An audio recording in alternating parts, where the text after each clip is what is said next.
How to fix the issue where it says you're missing some sort of a DLL file in your Windows or computer. So the first thing you'll need to do is to right click on the start button and then open up CMD PowerShell or terminal. It's pretty much the same.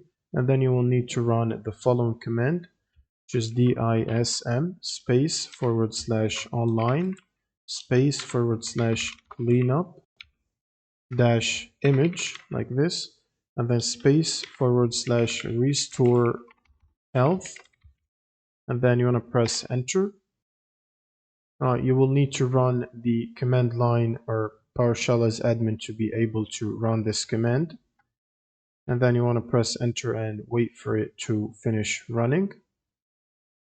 And once this finishes running and restoring the system health, you want to basically run the second command, sfc space / scan now, and then press enter.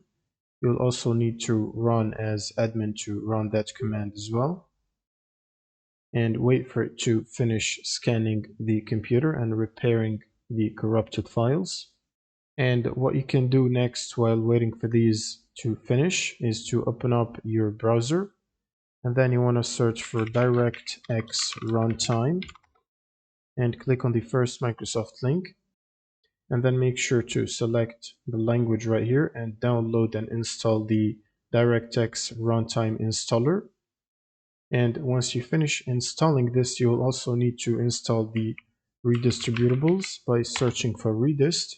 Click on the first link, and then from the second table here, you want to download the 86 and the 64-bit versions for Windows and install both of them individually on your computer. And once you finish installing these, it will basically tell you to restart your computer.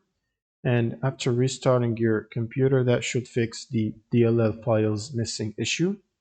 And that's pretty much it for this video. Subscribe if you found this helpful, and see you on the next one.